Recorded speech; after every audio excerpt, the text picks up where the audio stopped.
बहुत सरल विधि है कि कलयुग का संकीर्तन यज्ञ सबसे सरल है और अच्छा है। हरे कृष्णा। और कोई कुछ बताना चाहेगा?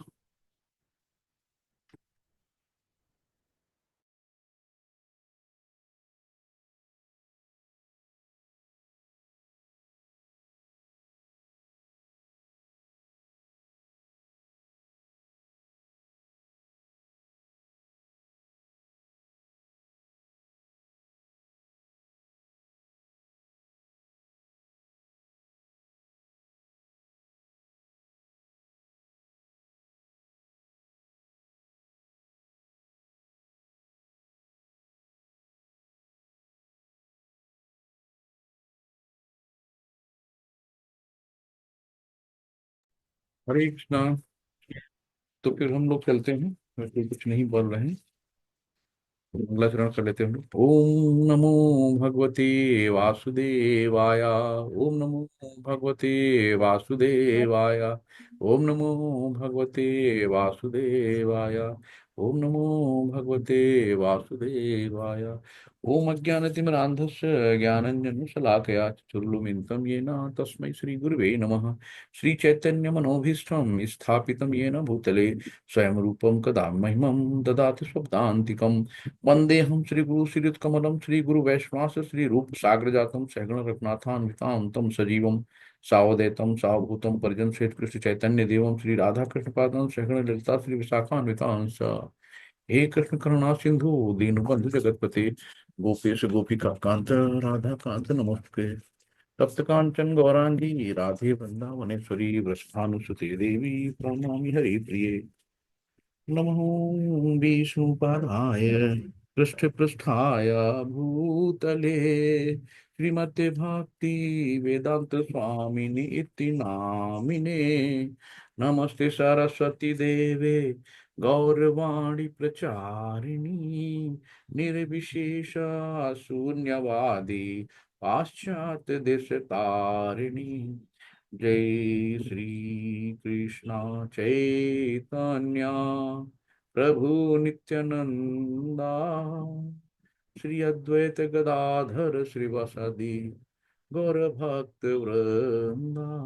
हरे कृष्णा हरे कृष्णा कृष्णा कृष्णा हरे हरे हरे राम राम राम हरे हरे। हरे कृष्णा हरे कृष्णा कृष्णा कृष्णा हरे हरे हरे राम राम राम हरे हरे। हरे कृष्णा। सभी को दंड प्रणाम। आज हम लोग चलते हैं आगे अध्याय 4 में। यहाँ पे भगवान का दिव्य ज्ञान। तो ये दिव्य ज्ञान, तो हम भगवान को जानने का ज्ञान, यानी दिव्य शब्द लगा हुआ है। ये भौतिक नहीं, ये आध्यात्मिक है। तो आध्यात्मिक कौन है? हमें भगवान को कैसे जानना है। तो भगवान को जानने के ज्ञान को हम लोग कह रहे हैं दिव्य ज्ञान। तो ज्ञान कर्म संन्यास योगो नाम भी कहा जाता है। तो चौथे अध्याय को ज्ञान कर्म संन्यास योगो नाम भी कहा जाता है। तो धर्म की स्थापना के लिए प्रभु आते हैं, और जो जिस भाव से भगवान को भजता है, भगवान उसी रूप में आकर उसको दर्शन देते हैं। तो हमें क्या करना है? अगर जन्म मृत्यु से बंधन से छूटना है, तो हमें सकाम कर्मों से मुक्ति लेनी पड़ेगी। हमें निष्काम कर्म करने पड़ेंगे, भगवान के लिए काम करने पड़ेंगे। तो सकाम कर्म क्या करते हैं? कि हम अपने फायदे के लिए जो काम करते हैं, अपने भले के लिए, अपनी सिद्धि प्राप्त करने के लिए कर्मकांड करते हैं, सब कुछ करते हैं। तो इस तरीके से हमें ज्ञान कैसे प्राप्त किया जा सकता है? ज्ञान हम परंपरागत प्रणाली से प्राप्त करते हैं। जो गुरु आचार्य लोग हैं, जो हमारे परंपरा में हैं, ऐसे तो बहुत लाखों गुरु लोग घूम रहे हैं, टहल रहे हैं, सभी ज्ञान दे रहे हैं। बुला बुला के आप वृंदावन में जाइए तो आपको लगे कि बहुत लोग हैं, बहुत माला पहन के टहल रहे हैं। क्या वो भी दीक्षा मिल गई, गुरुमुख हो गए, गुरु मंत्र मिल गया है। तो हमें परंपरागत प्रणाली से ही ज्ञान लेना है। और जैसे कि श्री कृष्ण जी ने नारद को दिया, और ब्रह्मा को दिया, ब्रह्मा ने नारद को दिया, फिर उन्होंने व्यास को दिया। इस तरीके से आगे ज्ञान बढ़ता है। तो यही सब चीजें हैं। और धर्म हमारे क्या है? सब भगवान की वाणी है। तो जो वेद शास्त्र हैं, इनको हम कह सकते हैं कि हमारी माता हैं। जो पिता का पता बता रही हैं। वेद शास्त्र क्यों पढ़ते हैं? कि हमें कृष्ण का पता, कृष्ण के बारे में जानकारी कौन देते हैं? शास्त्र दे देते हैं। शास्त्र को हम माता कह सकते हैं, वेद शास्त्र हमारी माता है जो पिता का पता बता रही है। तो इस तरीके से हम लोग दिव्य ज्ञान आगे चलते हैं। हरे कृष्णा। श्री भगवान उवाच इमं विवस्वते योगं प्रोक्तवान्यम् अव्ययम् विवस्वान्मनवे प्राह मनुरिक्ष्वाकवे ब्रवीत। भगवान श्री कृष्ण ने कहा, मैंने इस अमर योग विद्या का उपदेश सूर्यदेव विवस्वान को दिया और विवस्वान ने मनुष्यों के पिता मनु को उपदेश दिया और मनु ने इसका उपदेश इक्ष्वाक को दिया। तो यहाँ पे मतलब भगवत गीता का इतिहास बताया जा रहा है कि गीता कैसे आई और कैसे कैसे आगे बढ़ती गई पीढ़ी दर पीढ़ी। तो बीच बीच में ज्ञान ये गीता का विलुप्त हो चुका था, है ना। तो बीच बीच में भगवान आके इसको फिर से पुनर्जीवित करते हैं, फिर से किसी न किसी, क्योंकि हम लोगों भी पढ़ेंगे कि गीता लगभग 20,000 करोड़ साल पहले आई है, 12,000 करोड़ साल पहले आई।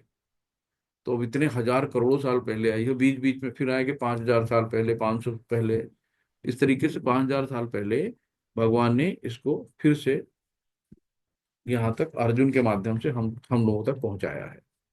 यहाँ पे कि जो ये जो क्या नाम मनु है, मनु हम लोगों के मतलब आखिरी में मनु जो है इनको दिया, जिनसे कि मानव जात में सबको वितरित हुआ है। तो मनवंतर में सूर्यदेव विश्वान कहलाता है, यानी सूर्य का राजा जो है सौर मंडल के अंतर्गत समस्त लोकों का उद्यम है। तो भगवान के प्रति हमें ग्रेटिट्यूड मतलब कृतज्ञ रहना है और उनसे सब कुछ दिया है। ये मानना कि हवा पानी बिजली, आज हम बिजली जलाते हैं कहते हैं यार बंद करो पंखा, लाइट ज्यादा आएगी।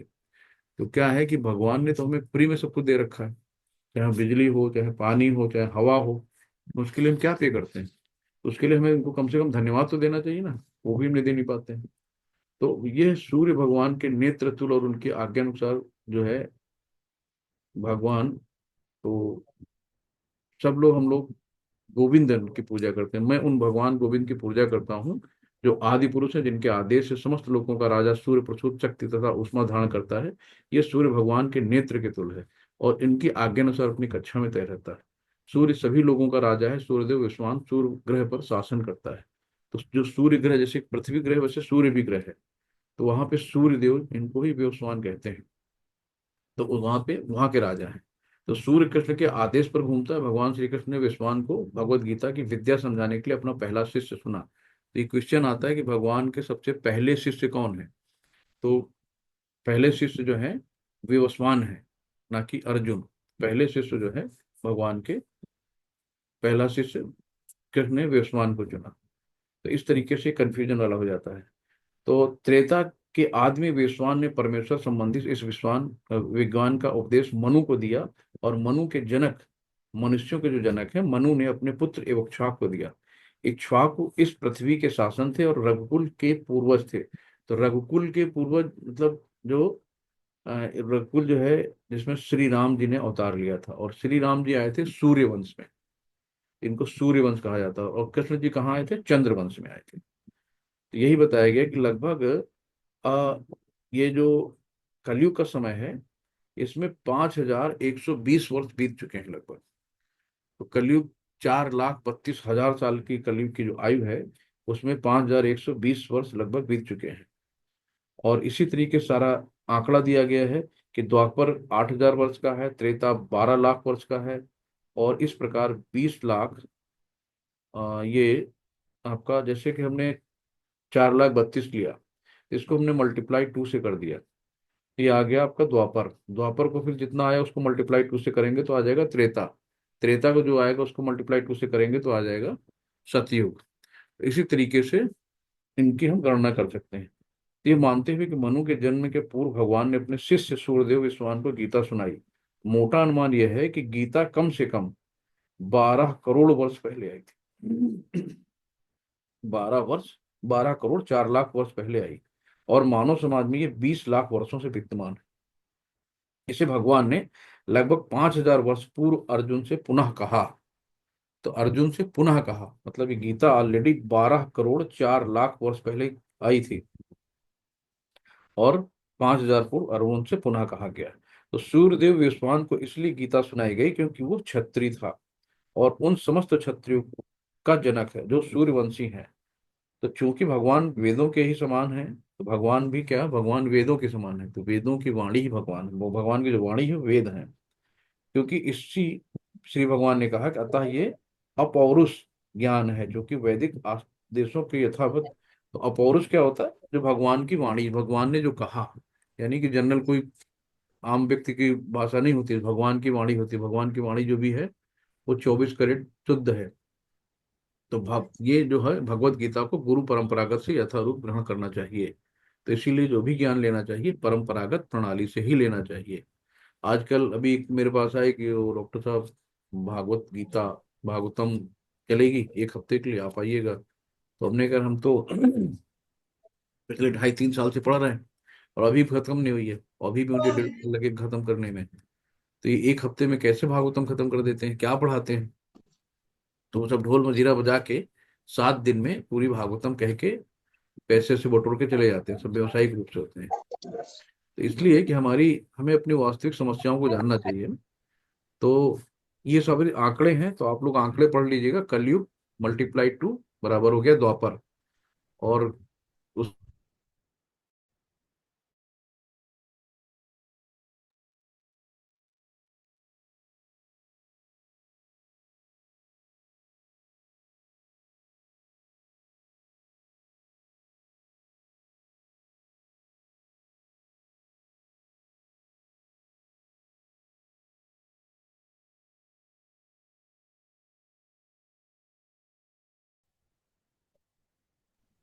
हरे कृष्णा प्रभु जी, आवाज नहीं आ रही।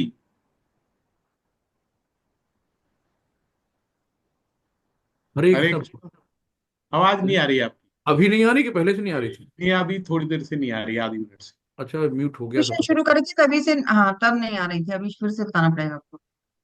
कहाँ कहाँ से नहीं आ रही माता जी, हमने कहाँ थे, म्यूट हो गया। मल्टीप्लाई टू बता रहे थे प्रभु जी आप। अच्छा मल्टीप्लाई अच्छा। 2 तक हो गया था, और आपने ये भी बता दिया था 12 करोड़ 4 लाख वर्ष तक ये जो है पहले हाँ हाँ, तब ठीक है, ठीक ठीक ठीक, तब सही। की बात नहीं तो है। ये फिर हम लोग सेकंड श्लोक में चलते हैं। एवं परंपरा प्राप्ति राजर्षयो विदुः सह काले नेह महता योगो नष्टम परम तपः परम तप। इस प्रकार ये परम विज्ञान गुरु परंपरा द्वारा प्राप्त किया गया और राजर्षियों ने इस विधि से इसे समझा, किंतु काल क्रम में ये परंपरा छिन्न हो गई, अतः ये विज्ञान यथा रूप में लुप्त हो गया। तो जो पहले राज ऋषि कहा जाता था, यानी कि राजा और ऋषि दो शब्द लगे रहते थे। तो राज ऋषि क्या होता था, जैसे ही एक वर्णाश्रम आश्रम है ना, 25 साल तक ब्रह्मचर्य, 25 से 50 गृहस्थ, और 50 के बाद वानप्रस्थ, 50 से 75, और 75 से आखिरी जब तक आदमी जिंदा रहे वो संन्यास आश्रम कहलाता था। तो राज ऋषि क्या होते थे, तो जो राजा होते थे, जैसी 50 उनकी पूरी होती थी, तो जितनी भी उनकी पत्नियां बच्चे राजपाट सब पूरा त्याग के लंगोटी और कमंडल लेके निकल लेते थे वानप्रस्थ यानी वन को तपस्या करने के लिए। तो उनका ये मोह नहीं रहता था कि यार मैं तो इतना चक्रवर्ती राजा हूँ, इतना बड़ा मेरा साम्राज्य है, इतनी पत्नियां हैं, इतने बच्चे हैं, सब इतना वैभव छोड़ के कैसे जाएं। तो ऐसे राजा लोग, इनको राज ऋषि कहा जाता था। तो ऋषि तुल्य राजा जो होते थे इनको राज ऋषि कहते हैं। तो ये सब क्या है कि ये परम विज्ञान गुरु परंपरा द्वारा ही प्राप्त किया जाता है। तो बीच बीच में ये छिन्न भिन्न हो जाती है, तो ये यथारूप विलुप्त हो गया। तो फिर क्या करा गया, फिर भगवान आते हैं। 5,000 वर्ष पूर्व भगवान ने स्वयं देखा कि गुरु परंपरा टूट चुकी है, अतः उन्होंने घोषित किया कि गीता का उद्देश्य नष्ट हो चुका है। तो इस तरीके से विभिन्न संसारी विद्वानों ने गीता की असंख्य टीकाएं की हैं। तो हमें भाष्य जो अलग अलग लिखे गए हैं उनमें नहीं पढ़ना। सब ने क्या करा, अपनी अपनी तोड़ मरोड़ के अपनी अपनी भाषाएं लिखी है। तो हम जो गीता पढ़ रहे हैं यथावत जैसे भगवान श्री कृष्ण ने अर्जुन को सुनाया है, एज इट इज ही हम लोग उसको पढ़ रहे हैं। तो हमें किसी अलग अलग भाष्य में नहीं जाना, वो बड़ा कंफ्यूजन है, तो वो कंफ्यूजन में नहीं जाना है। तो हमें एज इट इज पढ़ना है। हरे कृष्णा प्रभु जी, कोई पढ़ना चाहेगा? हरे कृष्णा, मैं पढ़ूंगा प्रभु जी। जी प्रभु जी, हरे कृष्णा। स एवां मया ते अध योग प्रोक्त पुरातन भक्त असी में सखा चेती रहस्यम विभूत दुत उत्तमम आज मेरे द्वारा वही यह प्राचीन योग यानी परमेश्वर के साथ अपने संबंध का विज्ञान तुमसे कहने जा रहा हूं, क्योंकि तुम मेरे भक्त तथा मित्र हो। अतः तुम विज्ञान के दिव्य रहस्य को समझ सकते हो। हरे कृष्णा। हरे कृष्ण। तो ये सब चीजें हैं कि योग यानी परमेश्वर के साथ अपने संबंध को का विज्ञान। तो क्योंकि तुम मेरे भक्त तथा मित्र हो, अतः हम इस विज्ञान के दिव्य रहस्य को समझते हैं। तो भगवान का भक्त ही भगवत गीता समझ सकता है, और हर आदमी ये भगवत गीता समझ भी नहीं सकता। और एक एक भक्त को क्या चाहिए कि उसके अंदर जिज्ञासा होनी चाहिए। जब तक अंदर से जिज्ञासा नहीं होगी, जानने की हमारी इच्छा नहीं होगी, तो हम कैसे जानेंगे। तो हर व्यक्ति में जिज्ञासा होना चाहिए। जैसे एक बहुत बढ़िया से ना कि अथातो ब्रह्म जिज्ञासा, कि मेरे पास प्रश्न होने चाहिए। जब तक हमारे पास प्रश्न नहीं होंगे, तो अर्जुन ने देखो ना, एक प्रश्न, दो प्रश्न, प्रश्न पर प्रश्न भगवान से प्रश्न करते गए, और भगवान उनका सोल्यूशन देते गए। तो हमें क्या करना है, हमारे पास प्रश्न है, मैं कौन हूँ, मैं इस पृथ्वी में आया हूं तो मेरा कोई तो उद्देश्य होगा। हम ऐसे तो भेज दिए कि टपका दिए गए। तो आखिर यहाँ पे आए हैं तो हमारा लक्ष्य क्या है, हमारा क्या उद्देश्य, भगवान ने हमें क्यों भेजा। कोई तो कारण रहा होगा हमें यहाँ भेजने का।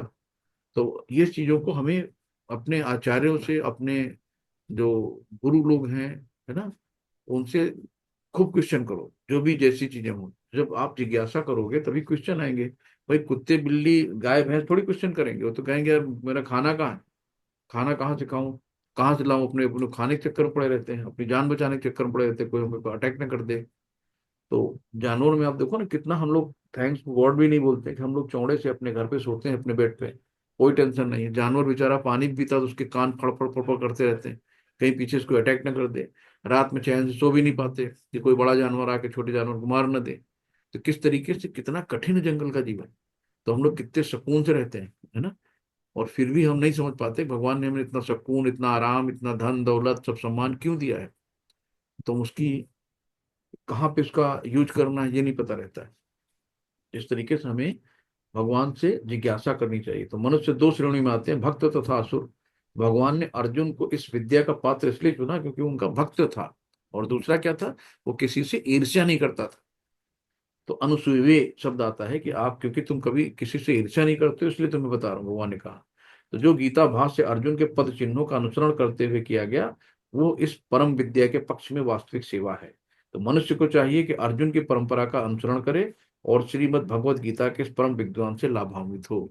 तो हमें अर्जुन का अनुसरण करना है। ठीक है। हरे कृष्णा। Next problem. हरे कृष्ण। अर्जुन उवाच अपरम भवतो जन्मम परम जन्म विवस्वतः कथमेति विजानीयाम त्वम आदौ प्रोक्तवान इति। अर्जुन ने कहा, सूर्यदेव विश्वान आपसे पहले हो चुके ज्येष्ठ है, तो फिर मैं कैसे समझूं कि प्रारंभ में भी आपने उन्हें इस विद्या का उपदेश दिया था। हरे कृष्णा। हरे कृष्णा। तो अर्जुन कहे, अरे आप तो मेरे साथ खेले कूदे बड़े हुए, हम लोग साथ में रहे हैं, और आप कह रहे हैं कि हमने सूर्य को, विवस्वान को भी ज्ञान दिया है। तो वो तो आपसे काफी बड़े हैं, तो बहुत साल पहले आ चुके हैं, तो आप तो अभी आए हो।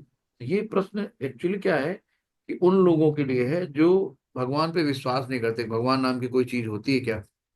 तो अर्जुन ने उन लोगों के लिए क्वेश्चन किया है कि कम से कम जो, देखो, कि मतलब ये नहीं कि अर्जुन के समकालीन है तो उन्होंने उसके पहले कैसे दिया, है ना।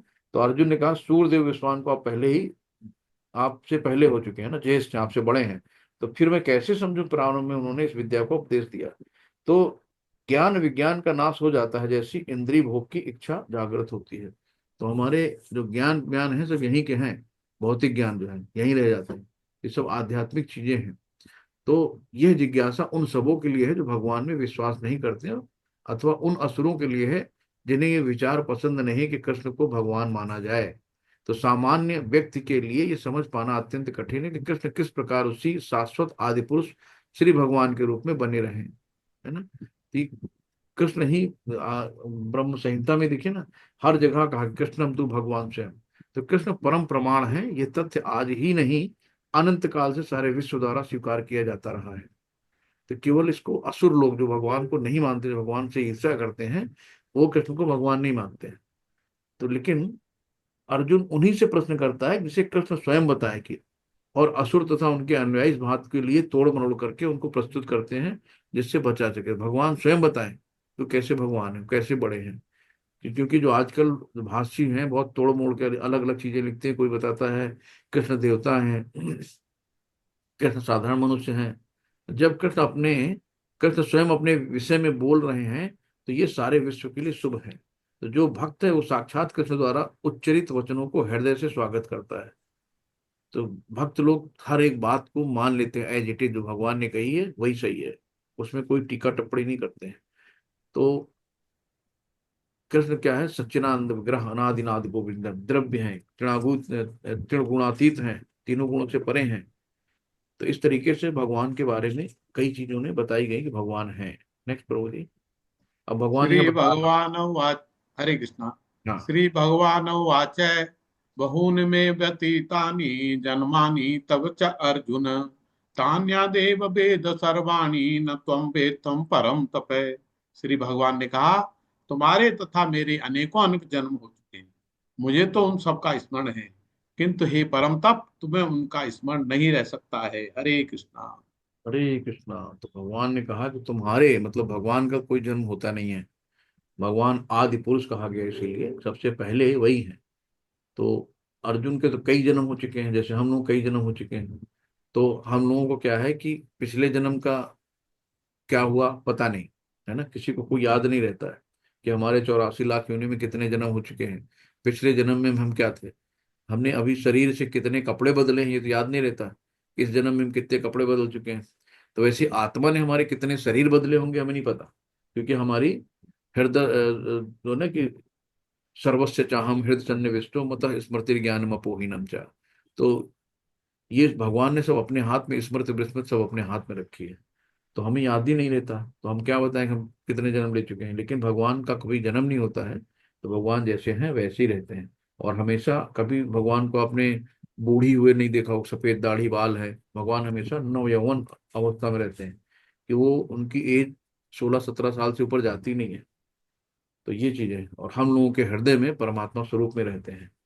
तो भगवान का है कि ये कहा गया है कि मैं ब्रह्म संहिता में कि मैं उन श्री भगवान गोविंद की पूजा करता हूँ जो राम नरसिंह आदि अवतारों तथा अंशावतारों में नित्य स्थित रहते हुए भी कृष्ण नाम से विख्यात आदि पुरुष हैं, और जो स्वयं अवतरित होते हैं।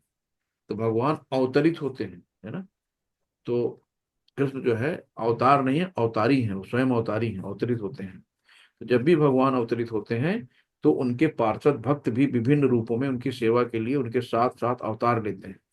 अर्जुन ऐसा भी भक्त है, और श्लोक से पता चलता है कि लाखों वर्ष पूर्व जब भगवान कृष्ण ने भगवत गीता का प्रवचन सूर्यदेव स्वान से किया था, तो उस समय अर्जुन भी किसी भिन्न रूप में उपस्थित था। तो ये सब पार्षद हैं, किंतु भगवान तथा अर्जुन में अंतर है कि भगवान ने ये घटना याद रखी, किंतु अर्जुन इसे याद नहीं रख सका। तो अंश रूप जीवात्मा तथा परमेश्वर में यही अंतर है। तो हम लोग अंश हैं, तो अंश का काम है पूर्ण की सेवा करना।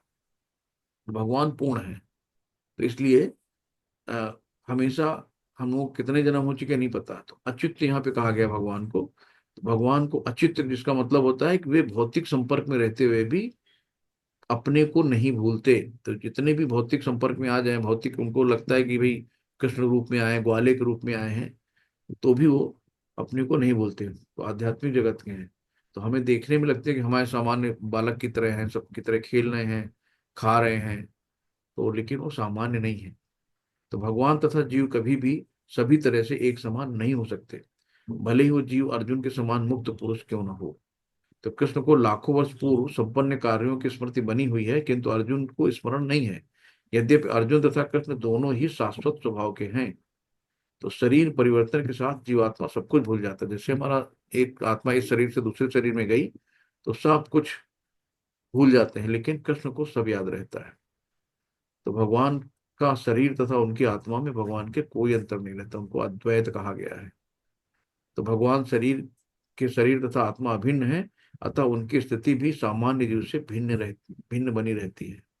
तो जब भी वो भौतिक स्तर पर अवतार लेते हैं, असुर में भगवान को इस दिव्य प्रकृति से तालमेल नहीं बैठा पाते। तो अवतार लेते हैं उनको, तो साधारण आदमी है जैसे हम लोग हैं, वैसे ये भी हैं। तो असुर लोग नहीं जान पाते हैं, दुर्योधन के सामने भगवान खड़े हैं, लेकिन उनको दुर्योधन नहीं, भगवान नहीं दिख रहे। तो ऐसे ही हरे कृष्ण प्रभु। नेक्स्ट। हरे कृष्ण।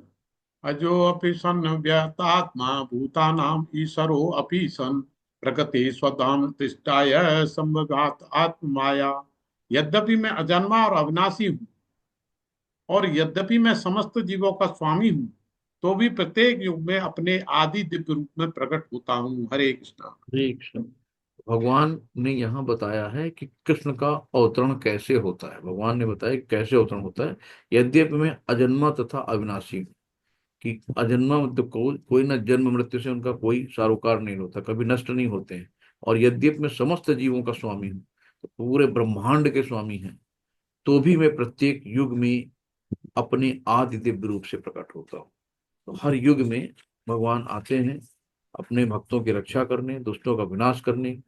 इस तरीके से भगवान यहाँ पे बता रहे हैं कि श्री कृष्ण इस जगत में अपने आदि शाश्वत स्वरूप में दो भुजाओं में बांसुरी धारण के अवतरित होते हैं। तो जैसे दो भुजाएं होती हैं, वो बांसुरी धारण किए अवतरित होते हैं। और ये भी एक आश्चर्य है कि वो अपने बताए ना कि अभी कभी भी अपनी युवा अवस्था से आगे नहीं बढ़ते हैं।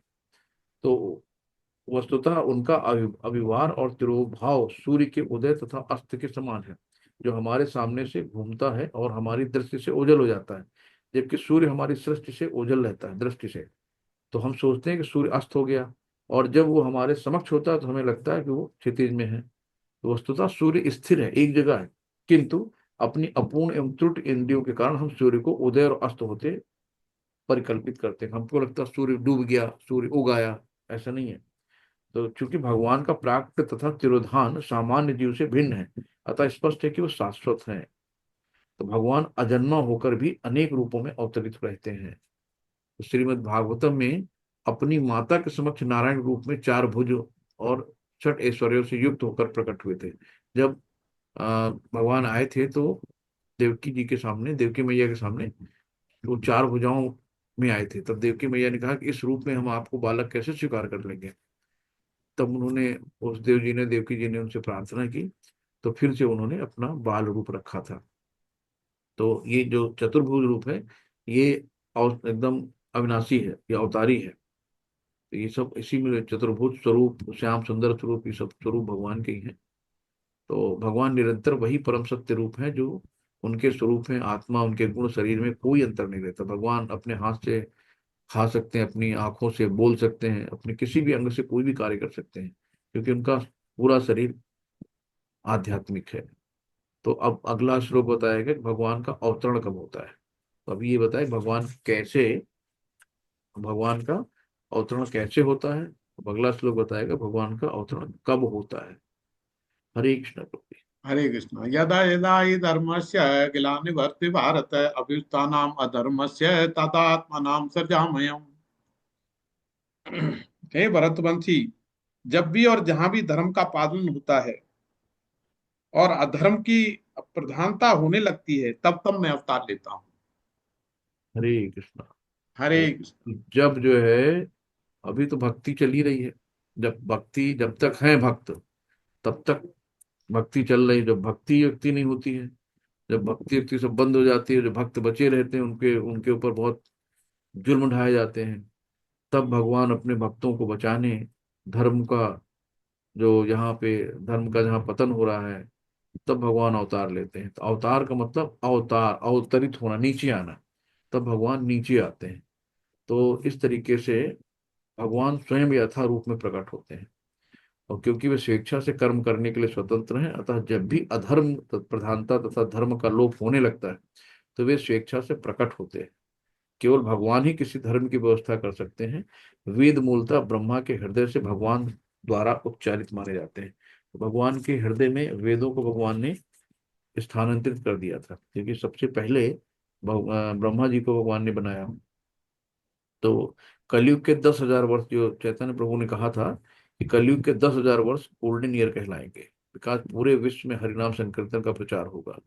तो जो अभी चल रहा है, इसमें 5,120 वर्ष बीते हैं। तो अभी लगभग इतना ही और बाकी है। तो ये गोल्डन ईयर कहलाएंगे। यहाँ पे हर घर घर में ये है कि हर घर घर में संकीर्तन यज्ञ पहुंचेगा। हरे कृष्ण कृष्ण कृष्ण हरे हरे, हरे राम राम राम। ये चीजें चैतन्य महाप्रभु कह गए हैं कि 10,000 वर्ष गोल्डन ईयर रहेगा। तो धर्म के नियम भगवान के प्रत्यक्ष आदेश होते हैं।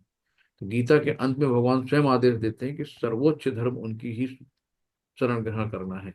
सर्वधर्म परित्याजम मामेकम शरणम व्रजम अहम त्वाम सर्वपाप्येभ्यो मोक्षयिष्यामि मा शुचि।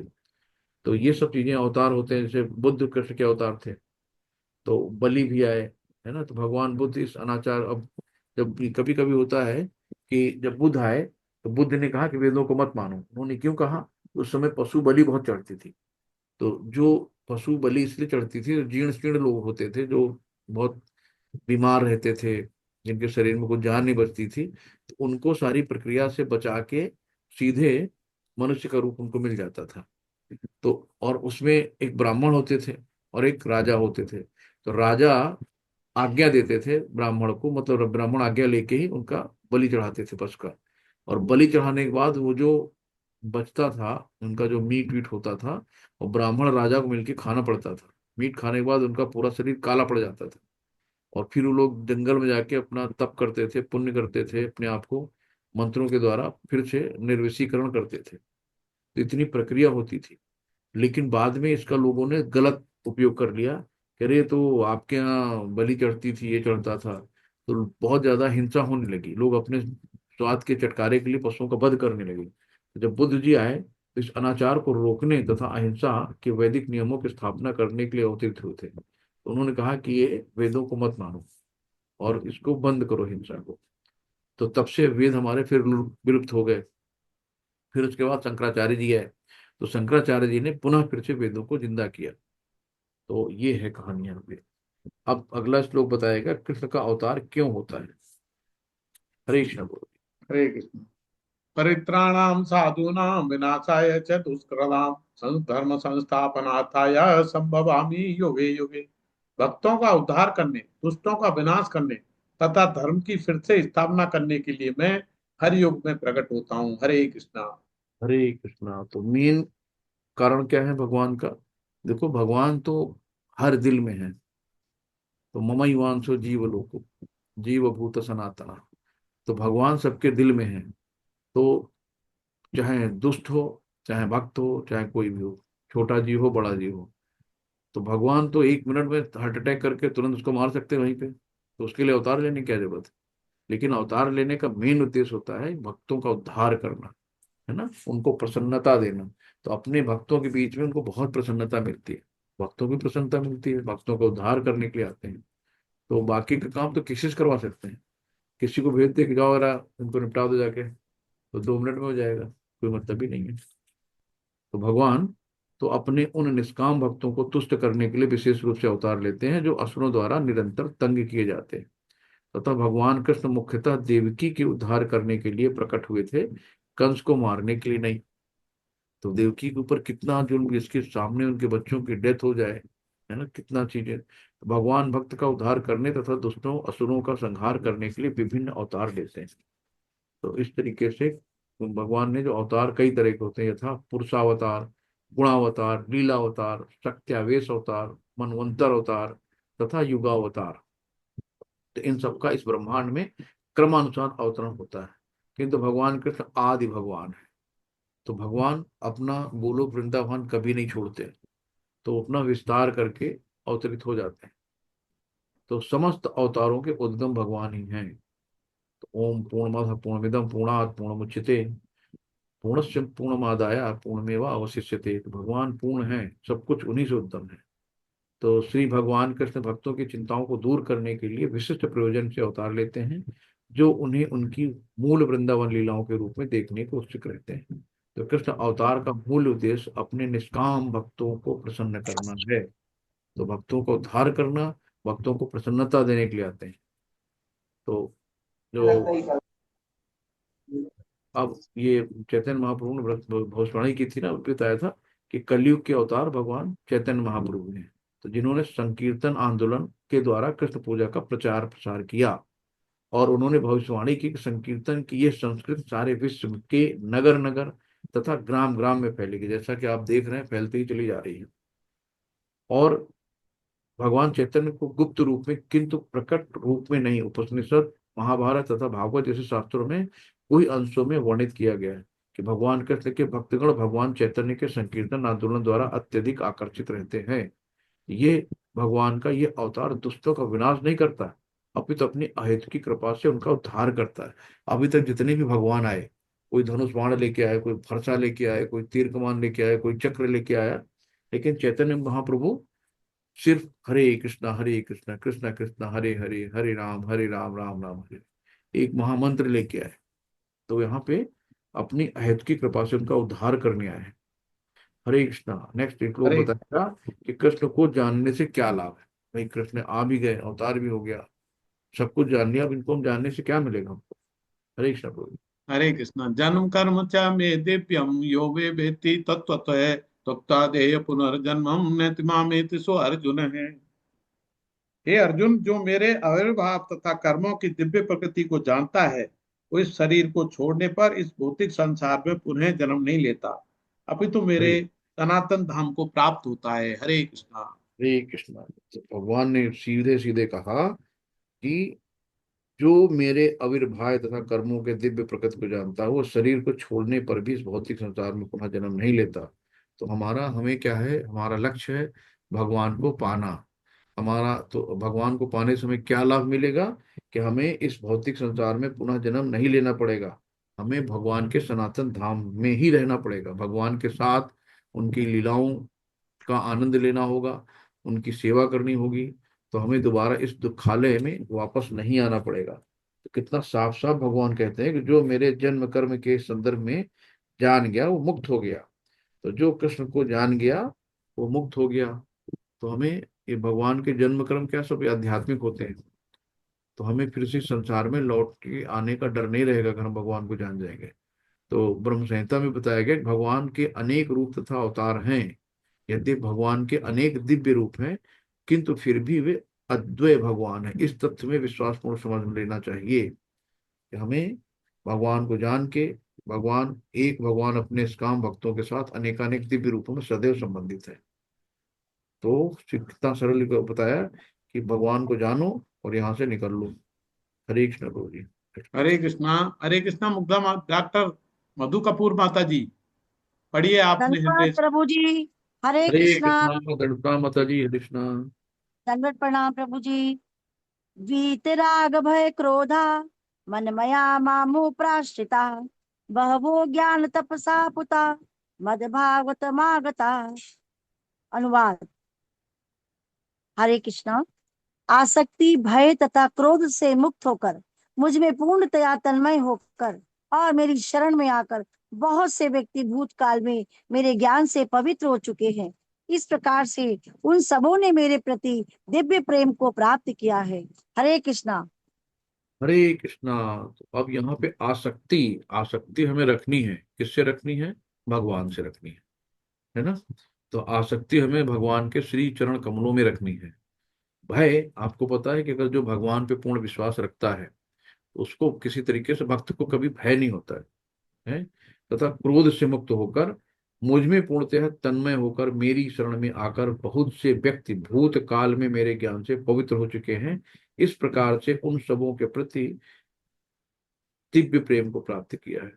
तो यहाँ पे हम लोग माया के नियंत्रण में हैं, और माया हमें ये तीनों गुणों से उलझा के रखती है ना, कठपुतली की तरह जाती है सतो तमो रजोगुण में। और भगवान क्या है कि वे भगवान, माया भगवान की दासी है, यानी कि माया के नियंत्रक भगवान है। तो हम लोगों का शरीर भौतिक है, हम लोग इन सब चीजों में फंस जाते हैं, लेकिन भगवान इन सब चीजें बड़े अलग रहते हैं, उनके पास ये सब फटकती भी नहीं। क्योंकि भगवान का शरीर आध्यात्मिक है, तो भगवान का शरीर दिव्य है जो नित्य तथा सच्चिदानंदमय है। तो आध्यात्मिक जीवन भी व्यक्तिगत तथा साकार होता है, तो वे पुनः व्यक्ति बनने के भयभीत होते हैं। तो आध्यात्मिक जीवन में जितना हम जाएंगे तो हम धीरे धीरे इस भौतिक दुनिया से दूर होते जाएंगे, और भगवान के हम जितने करीब पहुंचेंगे उतना जल्दी हमें यहाँ से छुटकारा मिलेगा। तो मनुष्य को भौतिक जगत के प्रति आसक्ति की तीन अवस्थाओं से छुटकारा पाना होगा। ये है आध्यात्मिक जीवन की अपेक्षा, आध्यात्मिक साकार रूप तथा भय, तथा जीवन की हताशा से उत्पन्न शून्यवाद की कल्पना।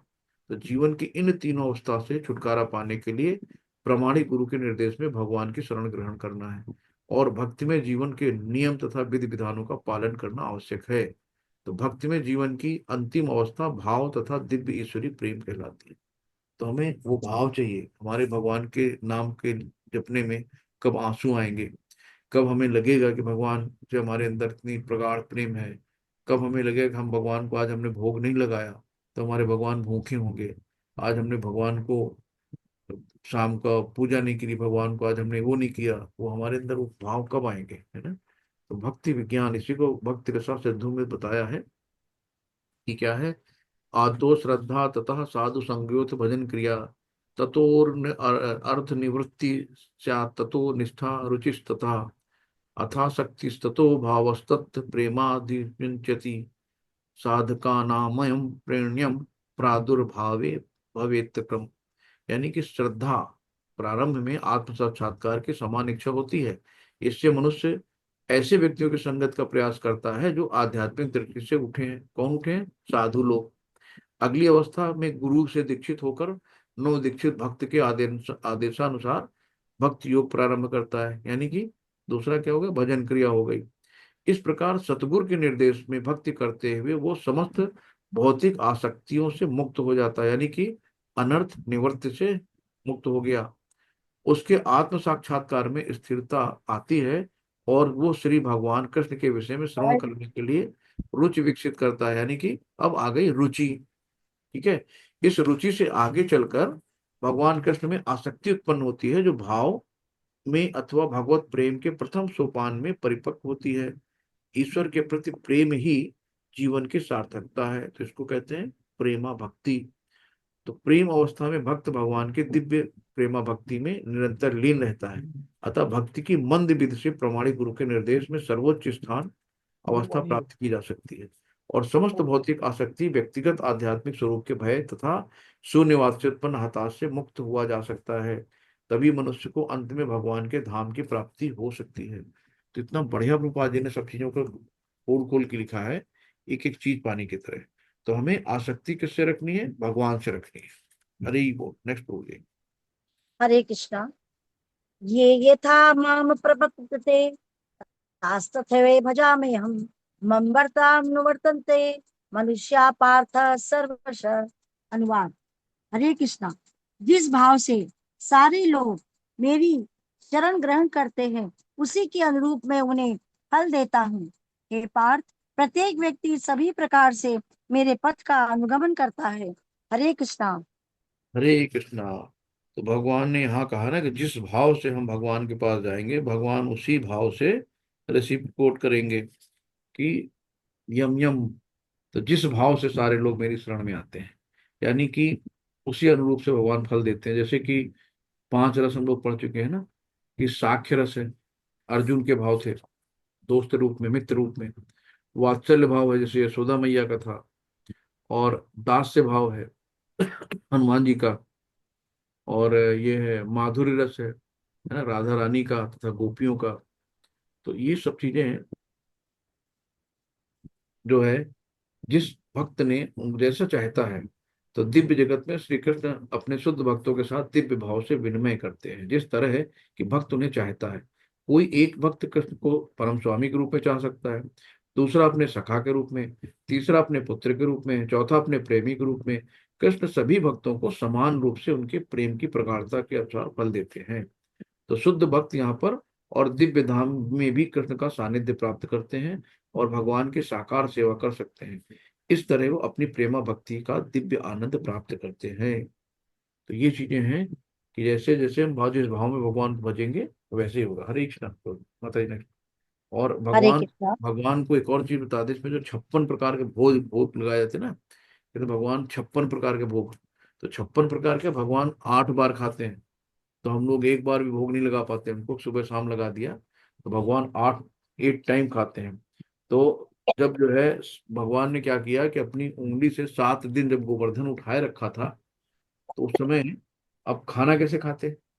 तो मैया ने उनको जो 8 टाइम वाला था, 8 7 जा 50, जो 56, तो उस तरीके से 8 दिन का अलग अलग उनको व्यंजन बना के रखा था। उस तरीके से 56 भोग का नाम दिया गया कि 56 भोग बनाया, अपने लाडले कान्हा के लिए बनाया था। नेक्स्ट माता जी। हरे कृष्णा प्रभु जी। तांग छंत कर्मणाम सिद्धिं यजन्त ये देवता क्षिप्रम ही मानुषे लोके सिद्ध भवति कर्मजा। अनुवाद। हरे कृष्णा। इस संसार में मनुष्य सकाम कर्मों में सिद्धि चाहते हैं, फलस्वरूप वे देवताओं की पूजा करते हैं। निसंदेह इस संसार में मनुष्यों को सकाम कर्म का फल शीघ्र प्राप्त होता है। हे कृष्णा। हरे कृष्णा। तो यहाँ पे कहा गया है कि भगवान जो हमारे हित में होगा वही देते हैं। और देवी देवता तो कहते हैं यार ठीक है, क्योंकि भगवान का निरंतर जाप कर रहे हैं। आप मान लो कोई बहुत अच्छे से काम कर रहे हो और बच्चा आए, मम्मी मोबाइल देख लें, तो आप अपनी जान छुड़ाने के लिए को जाओ जाओ देखो जाके। तो वहां पे वैसे देवता लोग हैं कि देवता लोग क्या करते हैं कि भगवान का निरंतर स्मरण करते रहते हैं। अब कोई भी जाके उनको बार बार नॉक कर रहा है तो कहते हैं यार जाओ ठीक है ले लो। तो देवता लोग बड़ी जल्दी मनोकामना पूरी कर देते हैं, उसके हित में अनहित में नहीं सोचते हैं। लेकिन वैसे जैसे कि कोई घर पे रिश्तेदार आया तो उसने बच्चे ने कहा टॉफी चाहिए तो तुरंत जाके दिलवा दिया जाके। लेकिन अगर वो पापा से कहेगा तो उसके लिए क्या सही है क्या नहीं सही है, कौन सी चीज उसको नुकसान करती कौन फायदा करती है, ये सोच के पापा उसको दिलवाएंगे। वैसे यहाँ भगवान है कि जो इन्होंने बताया कि इस संसार में मनुष्य सकाम कर्मों में सिद्धि चाहते हैं, फलस्वरूप वे देवताओं की पूजा करते हैं। निसंदेह इस संसार में मनुष्यों को सकाम कर्म का फल का शीघ्र प्राप्त होता है। तो जो सकाम कर्म मतलब फल की इच्छा वाले, जो फल की इच्छा वाले हैं वो देवताओं को पकड़ लेते हैं, क्योंकि वहां से उनकी इच्छाएं बड़ी जल्दी पूरी हो जाती है। तो भगवान जो है सर्वव्यापी हैं, वो सब जानते हैं कि इसको क्या देना उचित है क्या देना उचित नहीं है, तो उस हिसाब से देते हैं। हरे कृष्ण। हरे कृष्णा प्रभु जी। चातुर्वर्ण्य मया सृष्टम गुण कर्म विभागश तस्य कर्तारमपि माम विद्य कर्तारमव्ययम्। अनुवाद। प्रकृति के तीनों गुणों और उनसे संबंध कर्म के अनुसार मेरे द्वारा मानव समाज के चार विभाग रचे गए। यद्यपि मैं इस व्यवस्था का सृष्टा हूँ, किंतु तुम यह जान लो कि मैं इतने पर भी अकर्ता हूँ। हरे कृष्णा। हरे कृष्णा। तो चातुर्वर्ण मया सृष्टम गुण कर्म विभाग से, तो ये जो है चार वर्ण बनाए हैं। तो ब्रह्मचर्य, गृहस्थ, वानप्रस्थ, ये हो गए। और इनके डिवीजन में क्या आया कि जो अलग अलग ब्राह्मण का क्या काम है। ब्राह्मण जैसे कि जो ज्ञान देता है, सपोज जैसे टीचर लोग हो गए और प्रोफेसर हो गए, सब ब्राह्मण उसमें आ गए जो ज्ञान बांटते हैं सबको।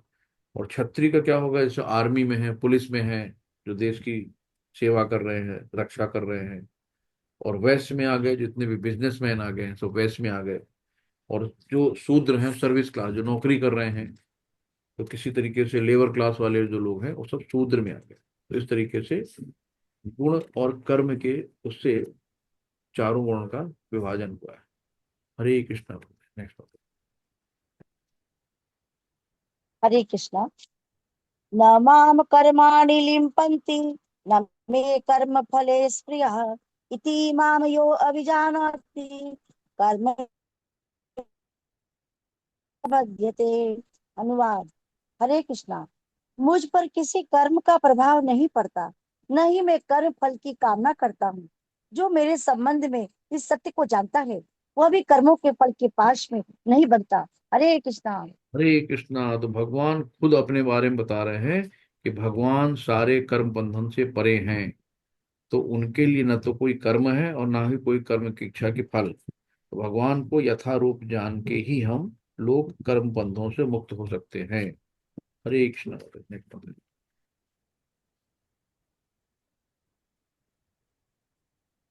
हरे कृष्णा। एवं ज्ञात्वा कृतं कर्म पूर्वैरपि मुमुक्षुभिः कुरु कर्मैव तस्मात् त्वं पूर्वै पूर्वतरं कृतम्। अनुवाद। हरे कृष्णा। प्राचीन काल में समस्त मुक्त आत्माओं ने मेरी दिव्य प्रकृति को जान करके ही कर्म किया। अतः तुम्हें चाहिए कि उनके पद चिन्हों का अनुसरण करते हुए अपने कर्तव्य का पालन करो। हरे कृष्णा। हरे कृष्णा। यहाँ पे देखिए पूर्व पूर्व करके तीन बार आया है। एवं ज्ञात्वा कृतम कर्म पूर्वैरपि मुमुक्षुभि, और फिर यह पूर्व कर्म है वो तस्मात्म पूर्वे पूर्वतम कृतम। तो यहाँ पे जैसे प्रभुपाद जी ने कहा ना कि मैं अपने पूर्व आचार्यों का आशीर्वाद या उनके आदेश से कर रहा हूँ। जो भी होता ना, यही कहते हैं कि आचार्यों ने जो हमसे कहा, जब उनका आदेश हुआ उसके अनुसार कार्य कर रहे हैं। तो जो भी गुरु उनको दे जाते हैं, जैसे भी परम पूज्य जयप्रताका स्वामी जी महाराज जी हैं, प्रभुपाद जी ने कहा कि कम से कम 50,000 तुमको शिष्य बनाने हैं। तो 50 क्या, वो लगभग 80 प्लस में हो गए। तो अपना काम जो जो प्रभुपाद जी दे के गए उन्होंने पूरा कर लिया, उससे आगे ही हैं। तो एक एक चीज गुरु की जो वाक्य होते हैं ना, उसमें आगे बढ़ते हैं। तो वही कहा कि पद चिन्हों का अनुसरण करते हुए अपने कर्तव्य का पालन करो। जो भी आचार्य गुरु लोग कर गए हैं उनका हमें अनुसरण करना है। तो जो भी करो सब प्रभु को अर्पित करते हुए करो, है ना। तो गुरु लोग क्या हैं? गुरु लोग हमारी समझ लो एक तरह से मंजरी हैं, मुक्त पुरुष हैं, मुक्त आत्माएं हैं। मंजरी क्या होता है? जो राधा रानी की 8 सखियां हैं उनकी असिस्टेंट सहयोगी सखी जो है वो मंजरी कहलाती है। तो सब जो भी करना भगवान की इच्छा के लिए करो, अपने लिए कुछ भी नहीं करो। नेक्स्ट बात है। हरे कृष्णा प्रभु जी। किम कर्मेति कवयो अप्यत्र मोहिता तते कर्म प्रवक्ष्यामि यच्चात्वा मोक्षमय सुप्रभात। अनुवाद। कर्म क्या है और अकर्म क्या है, इसे निश्चित करने में बुद्धिमान व्यक्ति भी मोहग्रस्त हो जाते हैं। अतएव मैं तुमको बताऊंगा कि कर्म क्या है, जिसे जानकर तुम सारे अशुभ से मुक्त हो सकोगे। हरे कृष्णा। हरे कृष्णा। तो भगवान यहाँ कह रहे हैं भाई शास्त्रों को पढ़ने से पता चलेगा कि क्या करना है क्या नहीं करना है। तो इसलिए भगवान कह रहे हैं कि मैं तुमको बताऊंगा कर्म क्या है, जिसे जानकर तुम सब सारे अशुभ कर्मों से मुक्त हो जाओगे। तो यहाँ पे कि हमें जो भी चीजें हैं, भगवान जो बोलते हैं, भगवान जो बता रहे हैं वही धर्म है, वही शास्त्र है। तो इसलिए मनुष्य को चाहिए कि ब्रह्मा, शिव, नारद, मनु, चारों कुमार, कपिल, प्रहलाद, भीष्म, सुखदेव गोस्वामी, यमराज, जनक तथा बलि महाराज जैसे महान अधिकारियों के पद चिन्हों का अनुसरण करे। तो ये जो 20-12 महाजन है, ये उसमें भी दिया है जो भागवतम का 6वां स्कंद है, उसमें 30वें चैप्टर के 20वां श्लोक है। ये जो 12 महाजन हैं, इनके हमें पद चिन्हों का अनुसरण करना चाहिए। जैसे पूर्वती आचार्य लोग कर गए हैं, उनके पद चिन्हों पे ही हमें चलना है। और ये इसी को कहा गया है कि ये हमें भवबंधन से उबार सकता है। हरे कृष्ण। हरे कृष्णा प्रभु जी। कर्मणोऽद्रापि बोधव्यम च विकर्मणः अकर्मणस्य बोधव्यम गहना कर्मणो गति। अनुवाद। कर्म की बारीकियों को समझना अत्यंत कठिन है, अतः मनुष्य को चाहिए कि वह यह ठीक से जाने कि कर्म क्या है, विकर्म क्या है और अकर्म क्या है। हरे कृष्णा। हरे कृष्णा। तो कर्म, विकर्म और कर्म, ये सब चीजें हैं। कि कर्म तो है जो हम सकाम कर्म है, अपने लिए काम करते हो, शास्त्रों में निहित है। और विकर्म क्या है? जो शास्त्रों से विरुद्ध काम करते हैं, पाप कर्म जिनको हम कह सकते हैं, कि शास्त्रों को ना मानना। और अकर्म हो गया कि ना तो पुण्य कर रहे हैं ना पाप कर रहे हैं। जैसे हम लोग भाई गीता पढ़ रहे हैं, है ना, भगवान को प्रसन्न करने के लिए कर रहे हैं। तो इस तरीके से जो भगवान के लिए कार्य किया जाता है वो अकर्म कहलाता है। तो हमें करना क्या है कि जो भी हम कर्म करें वो कृष्ण को समर्पित करते हैं। तो जब हम भगवान को सब तेरा तुझको अर्पण करते चलेंगे तो फिर अकर्म में आ जाएगा। इस तरीके से हमें ध्यान रखना है कि हमें जो जो भी करना है सब भगवान को साक्षी लेके, भगवान को साथ जोड़ के करना है। तो इस तरीके से नेक्स्ट बताइए। हरे कृष्णा प्रभु जी। कर्मण्य कर्म यः पश्येद कर्मणि च कर्म यः स बुद्धिमान मनुष्येषु स युक्त कृतस्त कर्म कृत। अनुवाद। जो मनुष्य कर्म में अकर्म और अकर्म में कर्म देखता है वो सभी मनुष्यों में बुद्धिमान है और सब प्रकार के कर्मों में प्रवृत्त रहकर भी दिव्य स्थिति में रहता है।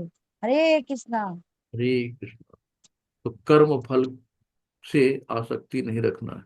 कभी कभी होता है कि जैसे कि हम सड़क पार कर रहे हैं, अब सड़क पार करे, देखा अंधा खड़ा है, अंधे को हमने सड़क से पार करा दिया। तो ये कर्म में आएगा, विकर्म में आएगा, अकर्म में आएगा, किस में आएगा बताइए। कर्म में आएगा प्रभु जी। जी। तो भगवान के लिए तो हमने कोई काम किया नहीं। इसका हमें पुण्य मिल जाएगा, ठीक है। तो इस तरीके से जो भी चीजें हैं हम भगवान की तुष्टि के लिए जो करते हैं वही अकर्म है। तो भगवान की हुंडी में पैसा डाला जाता है ना, मंदिर में सेवा में, सब अकर्म है। जो भी हम भगवान को तुष्ट करने के लिए करते हैं, भक्त का हर कर्म अकर्म होता है, जो भी भगवान के लिए हम वो करते हैं। हरे कृष्णा ने पता। हरे कृष्णा प्रभु जी। यस्य सर्वे संभारंभा काम संकल्प वर्जिता ज्ञान अग्निदग्ध कर्माणम तमाहु पंडितम बुधा। अनुवाद। हरे कृष्णा। जिस व्यक्ति का प्रत्येक प्रयास उद्यम इंद्रिय तृप्ति की कामना से रहित होता है उसे पूर्ण ज्ञानी समझा जाता है। उसे ही साधु पुरुष ऐसा कर्ता कहते हैं जिसने पूर्ण ज्ञान की अग्नि से कर्म फलों को भस्मसात कर दिया है। हरे कृष्णा। हरे कृष्णा कि मतलब हमें क्या करना है कि यहाँ पे बताया गया ना कि ज्ञानी वही है जो ये समझ जाए, जिसकी समझ में आ जाए कि इंद्रिय तृप्ति में कोई आनंद नहीं है। तो हमें क्या करना, भगवान की सेवा करने में सुख मिलता है, किसी में नहीं। जब हायर टेस्ट लग जाता है तो लोअर टेस्ट अपने आप खत्म हो जाते हैं। और जो भी हम भगवान को चढ़ाएं, वो जो भी भगवान को हम करें, वो more than first class. Prabhupada ji एक बार एक जगह से निकल रहे थे, देखा बहुत सुंदर मकान बना है। तो उन्होंने कहा यार ये इतना सुंदर मकान है, तो भगवान का मकान इससे भी सुंदर होना चाहिए। तो मोर देन फर्स्ट क्लास, जो भी हम भगवान के लिए करें सबसे अच्छे से अच्छा करें। हरे कृष्णा होते। हरे कृष्णा प्रभु। त्यक्त्वा कर्म फलासंगम नित्य तृप्तो निराश्रय कर्मण्यभिप्रवृत्तोऽपि नैव किंचित् करोति सः। अनुवाद। हरे कृष्णा। अपने कर्म फलों की सारी आसक्ति को त्याग कर सदैव संतुष्ट तथा स्वतंत्र रहकर वो सभी प्रकार के कार्यों में व्यस्त रहकर भी कोई सकाम कर्म नहीं करता। हरे कृष्णा। हरे कृष्णा। तो सकाम कर्म क्या है, मतलब जो लाभ की आवश्यकता, लाभ की आकांक्षा रखते हैं तो सकाम कर्म कहते हैं। तो जो अकर्म फलों की सारी आसक्ति को त्याग कर सदैव संतुष्ट तथा स्वतंत्र, यानी स्वतंत्र किससे, इंद्रिय भोग से स्वतंत्र रहकर वो सभी प्रकार के कार्यों में व्यस्त रहकर भी कोई सकाम कर्म नहीं करता। तो ये यहाँ पे हमें सबकी कृपा चाहिए, राधा रानी की, नित्यानंद की, है ना। तो इसलिए, और गुरु की, तो तभी हम दासानुदास बन के सब कृपा के पात्र होंगे। तभी इन सब चीजों से छुटकारा मिलेगा, कर्म के बंधनों से। तो ऐसे जल्दी से कर्म के बंधन से छूट नहीं पाता कोई। हरे कृष्ण बताए नेक्स्ट। हरे कृष्णा प्रभु जी। निराश्रित चितात्मा त्यक्त सर्व परिग्रह शारीरम केवलम कर्म कुर्वाण पूर्णोदि कृपशम। अनुवाद। हरे कृष्णा। ऐसा ज्ञानी पुरुष पूर्ण रूप से संयमित मन तथा बुद्धि से कार्य करता है, अपनी संपत्ति के सारे संयुक्त को त्याग देता है और केवल शरीर निर्वाह के लिए कर्म करता है। इस तरह कार्य करता हुआ वो पाप रूपी फलों से प्रभावित नहीं होता है। हरे कृष्णा। हरे कृष्ण। तो कितना बढ़िया, मतलब हमें एक मनुष्य के रूप में मौका मिला है ना। तो इसका सदुपयोग करना चाहिए। मौका मिला है भगवान की सेवा करने के लिए। तो लक्ष्य इस जीवन का क्या है, भगवान को प्रसन्न करना। तो हम किसको प्रसन्न करने में लगे हैं, माया को, बीवी बच्चे पड़ोसी यार दोस्त, है ना। तो हमें कैशियर बनना है कि लाखों रुपए कैशियर गिनता है बैंक में, लेकिन जब जाता है तो प्रसन्न होकर हाथ झड़िया के चला जाता है, चलो आज का काम पूरा। ये नहीं कि यार करोड़ों रुपये तुम गिन के आए, उसके प्रति आसक्ति नहीं रखता वो। जैसे कि कोई गवर्नमेंट जॉब में है, उसको गाड़ी मिली, तो गाड़ी से कहे चलो यार बीवी को जरा एरोप्लेन वहां जाना है, एयरपोर्ट भेजाओ, उसको यहाँ भेजाओ। तो वो कार अपनी सुविधा के लिए नहीं लगाना, गवर्नमेंट ने दी है, गवर्नमेंट के काम के लिए है। तो इसी तरीके से हमें ये देखना है कि हमें जो भी चीजें हैं सब भगवान की प्रसन्नता के लिए करना है। हरे कृष्ण बताइए।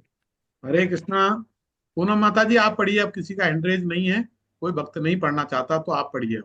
माता जी ने धन्यवाद पढ़ा। प्रभु जी, धन्यवाद प्रभु जी। धन्यवाद हरे माता हरे प्रभु जी। जी कृष्ण। अभी कृष्णा। धन्यवाद अंशु माता जी। माता जी ने किया था। अगर अंशु माता जी पढ़ना चाहे तो पहले उनसे पढ़वा दीजिए। हाँ पढ़िए अभी अंशु माता। माता जी ने हैंड रेज किया था। ठीक है माता जी बोल दीजिए। हरे हरे कृष्ण। कृष्णा अंशु माता जी। हरे जी। कृष्ण। यदिच्छा लाभ लाभ संतोष द्वैदंतो विमत्सहर समः सिद्ध व सिद्धो च कृत्वापि न निबध्यते। जो स्वतः होने वाले लाभ से संतुष्ट रहता है, जो द्वंद्व से मुक्त है और ईर्ष्या नहीं करता है, जो सफलता तथा असफलता दोनों में स्थिर रहता है, वह कर्म करता हुआ भी कभी बांधता नहीं। हरे कृष्णा। तो जो कृष्ण स्वतः प्रभु। होने वाले लाभ से संतुष्ट है ना, तो उसको पता है ना कि जो भी है सब कृष्ण के अप्रूवल से मिला है, मेरा कुछ है ही नहीं। और जो द्वंद्व यानी अपोजिट होते हैं, सुख दुख सर्दी गर्मी, उनसे मुक्त है। और जो ईर्ष्या, ईर्ष्या क्या मतलब हुआ, भाई भाई उनके पास तो इतनी बढ़िया चीज है, मेरे पास क्यों नहीं है। तो भाई उसकी चीज उसके लिए है, तो लेकिन हमें लगता है कि उसके पास है, मेरे पास क्यों नहीं, ये ईर्ष्या हो गई। तो सफलता असफलता दोनों में स्थिर रहता है, वो कर्म करता हुआ भी नहीं बनता। ऐसे लोग कर्म बंधु में नहीं बनते। नेक्स्ट माता जी। गतसंग गत गतसंगस्य मुक्तस्य ज्ञानावस्थित चते चतेतसः यज्ञाचरत्र कर्म समग्र परविले परविलीयते। जो पुरुष प्रकृति के गुणों के प्रति अनासक्त है और जो दिव्य ज्ञान में पूर्णतः स्थित है, उस उसके सारे कर्म ब्रह्म में लीन हो जाते हैं। हरे कृष्ण। तो जो हरे प्रकृति के गुण कौन से हैं, सतो तमो रजो, है ना, इन गुणों से परे है, यानी अनासक्त है। और जो दिव्य ज्ञान में पूर्णता है, दिव्य ज्ञान क्या है कि हमें गुणातीत बनना है, तीनों गुणों से बाहर निकलना है। तो सारे कर्म ब्रह्म में लीन हो जाते हैं, यानी कि फिर वो समाधि में चला जाता है। हरे कृष्ण। नेक्स्ट बताइए। कृष्ण। ब्रह्मार्पण ब्रह्म हवि ब्रह्मगणो ब्रह्मणात् होततम ब्रह्म होत ते गंतव्य ब्रह्म कर्म समाधिना। जो व्यक्ति कृष्ण भावनावृत्ति में पूर्णतः लीन रहता है, उसे अपने आध्यात्मिक कर्मों के योगदान के कारण आवश्यक ही भगवत धाम की प्राप्ति होती है, क्योंकि उसमें हवन आध्यात्मिक होता है और हवि भी आध्यात्मिक होती है। हरे कृष्णा। हरे कृष्ण। तो जो कार्य कर रहा है और किसके लिए कर रहा है, वो सब आध्यात्मिक होता है। और हवि क्या है कि जो हवि हवन, यानी हरे कृष्ण कृष्ण कृष्ण हरे हरे, हरे राम राम राम हरे हरे। ये सब चीजें हैं, भगवान आध्यात्मिक है, आध्यात्मिक, और उनके दिव्य शरीर की किरणें ब्रह्म ज्योति कहलाती है। यह उनका आध्यात्मिक तेज है। तो आध्यात्मिक तेज है। तो हमें हवि, जैसे कि अर्पित हवि ग्रहण करता हवन होता है, ये फल है। ये सब मिलके ब्रह्म तथा परम सत्य माया द्वारा आच्छादित परम सत्य पदार्थ कहलाता है।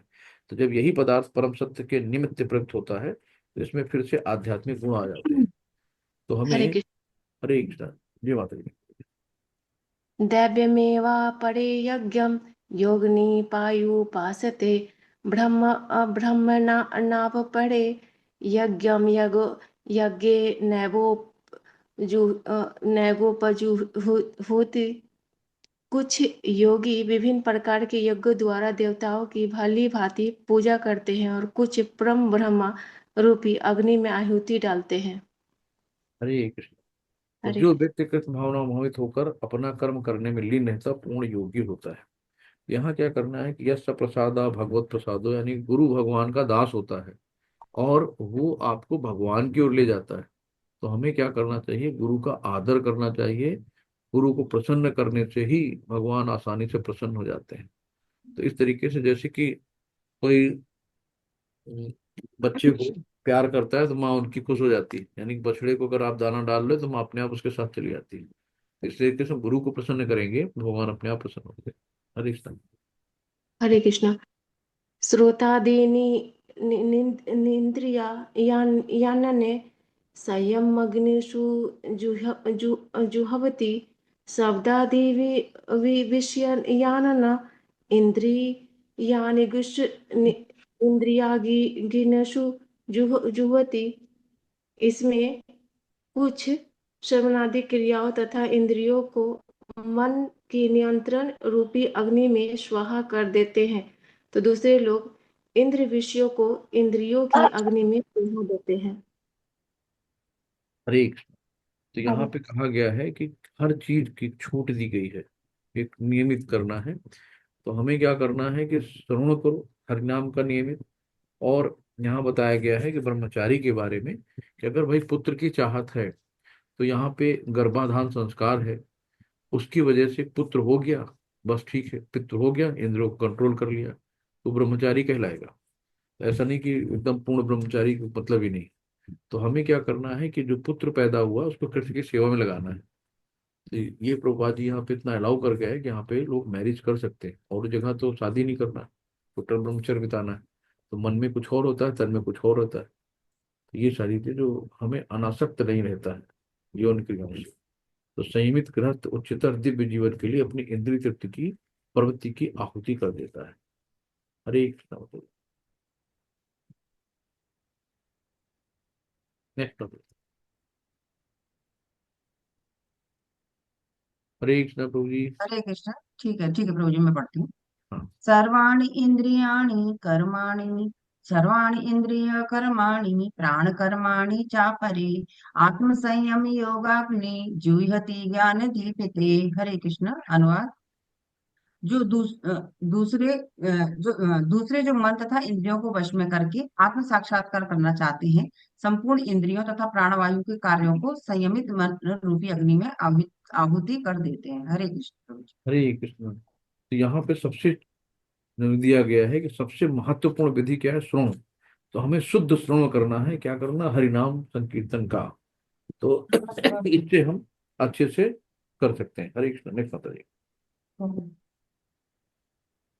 हरे कृष्ण। द्रव्य यज्ञ द्रव्य यज्ञ तप यज्ञ योग यज्ञ तपथा परे, स्वाध्याय ज्ञान यज्ञश्च यतया संशित व्रतः। अनुवाद। कठोर व्रत अंगीकार करके कुछ लोग अपनी संपत्ति का त्याग करके, कुछ कठिन तपस्या द्वारा, कुछ अष्टांग योग पद्धति के अभ्यास द्वारा, अथवा दिव्य ज्ञान में उन्नति करने के लिए वेदों के अध्ययन द्वारा प्रबुद्ध बनते हैं। हरे कृष्ण। द्रव्यमय यज्ञ क्या है, ये भी कर्मकांड के अंतर्गत आता है ना। तो उसमें बहुत से लोग, जैसे कि यहाँ पे दिया गया है कि चतुर्मास व्रत रखने वाले वर्ष के 4 मासों में जुलाई से अक्टूबर तक होता है चतुर्मास, बाल नहीं काटता, न कपित खाद्य वस्तुएं खाता है, और दिन में 2 बार खाता है, न निवास स्थान छोड़कर कहीं जाता है। जीवन के सुखों का ऐसा परित्याग तपोमय यज्ञ कहलाता है। तो हम लोग इन सब यज्ञों से सबसे बड़ा यज्ञ है कि हरे कृष्णा कृष्णा कृष्णा हरे हरे, हरे राम राम राम हरे हरे। यही करना है। नेक्स्ट माता जी।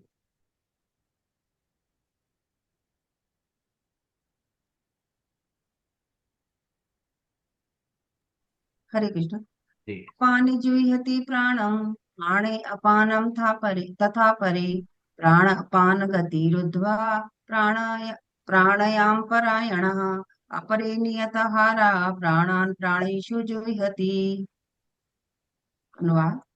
अन्य लोग भी हैं जो समाधि में रहने के लिए श्वास को रोके रहते हैं, अर्थात प्राणायाम।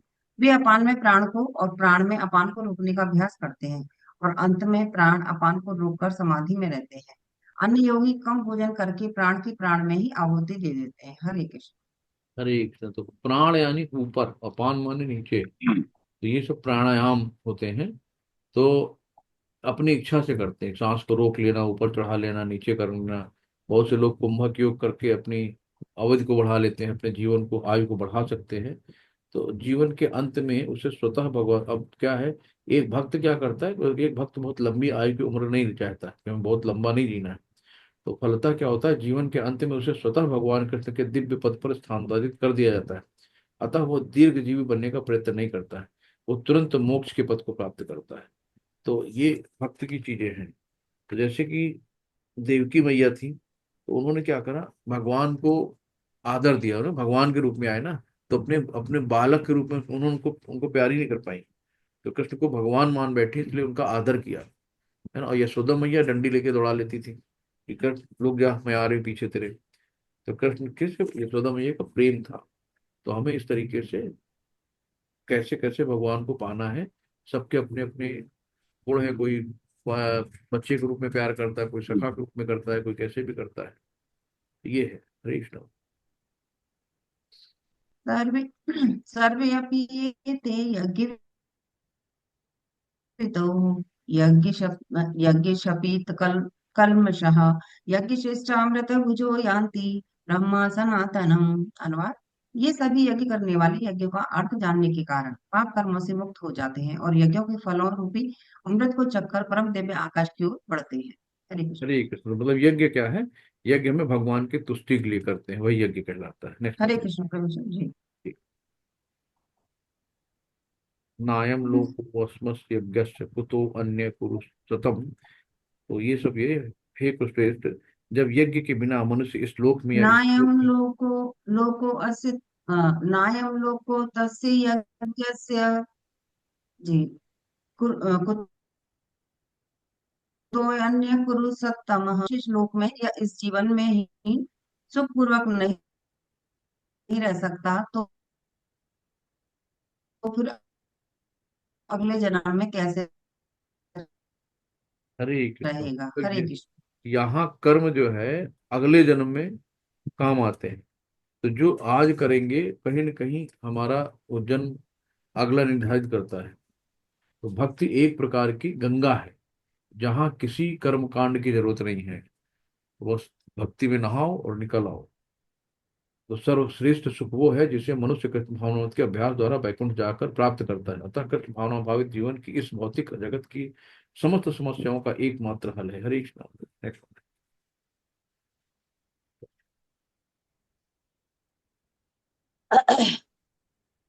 एवं बहु विद्या यज्ञा वितता ब्राह्मणो मुखे कर्मजान विधीतान सर्वानेवं ज्ञात्वा विमोक्षसे।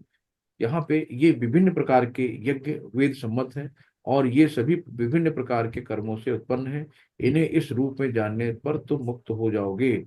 यानी कि देह से मुक्त होने के लिए इन सब का निधान है, विधान है। तो यहाँ पे भगवान खुद कह रहे हैं कि सब जान के तुम मुक्त हो जाओगे। नेक्स्ट 33 है।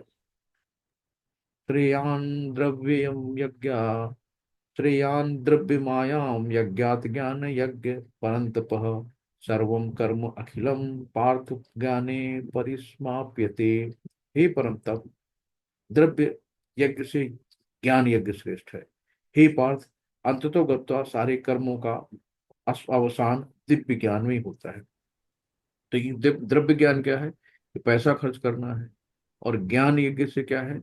कि हम जैसे पुस्तक वितरण करते हैं, तो ये सब वो हो गया। और दिव्य ज्ञान क्या है? हमारा भक्त बनना। तो हमें क्या करना है? भक्त बनना है, और भक्त बन के ही हम यहाँ से निकल सकते हैं। 34 का है, तद विधि प्रणिपाते न परिप्रश्ने न सेवया उपदेक्षन्ति ते ज्ञानम ज्ञान तत्व दर्शितना।